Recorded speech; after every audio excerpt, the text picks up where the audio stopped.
routines. Yeah, thank you.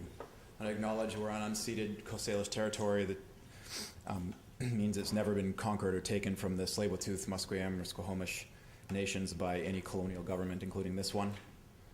And I'm against this application for a rezoning of 633 Main. But today I want to first congratulate you on effectively demoralizing the downtown east side low-income community from the myth that they held dear, that City Hall was a space for them to access democracy and their rights.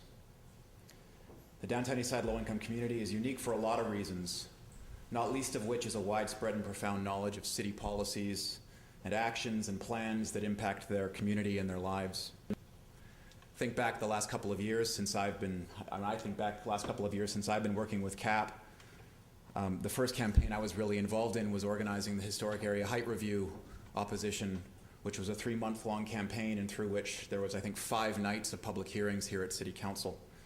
Through those hearings, there was a heavy security presence and fully armed police officers outside this hall in order to protect you, I guess, against those poor people. The same with the Pantages demonstrations we organized to try to have low-income people's concerns raised. The same with 955 East Hastings condos proposals. And those people have mobilized over and over again to take part in the local area planning process, which this council ordered, I think, largely in order to derail that organizing that was happening. Although there are 0 low-income residents that I know of who support this development, there are also 0 who wanted to come tonight.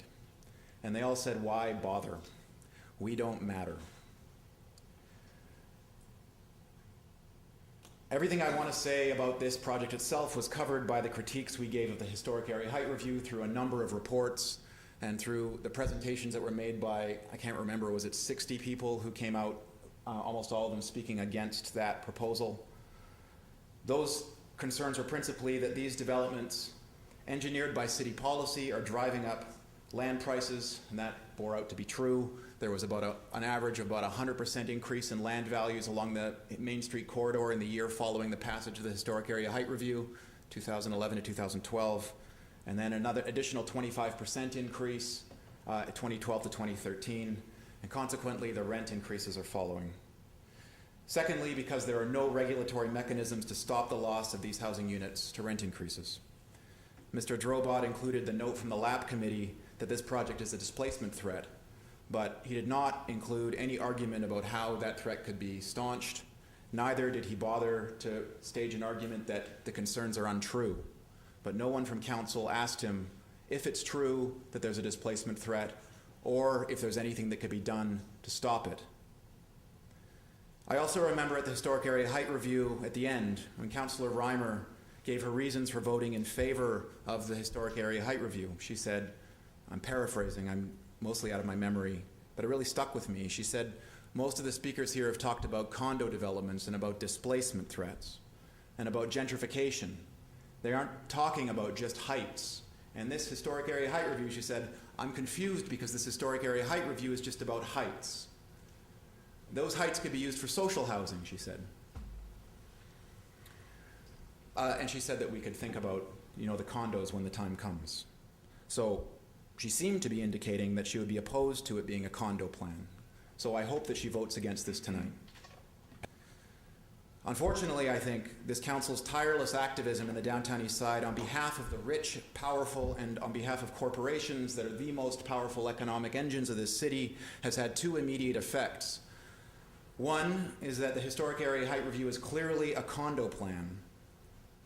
There's 488 units of condos coming through because of this plan and 11 units of social housing at welfare rate. Without protections against the loss of low-income housing, this is a low-income liquidation plan. The second effect is the demoralization of the low-income community and seeing City Hall as a site of accessing democracy, places to defend their interests, and the immediate result of that has been the emergence of the pigeon picket, targeting people who benefit from the gentrification of the low-income community and the threats of loss of housing. The lesson taught over and over by this council in order to produce this effect, both of them, is that if you're poor, you don't matter, that only the rich matter, that only urban growth matters, only building matters, only shopping matters. The low-income community does not matter. The low-income community can go to hell. Thanks. Thank you, Mr. Drury. You have a question from Councillor.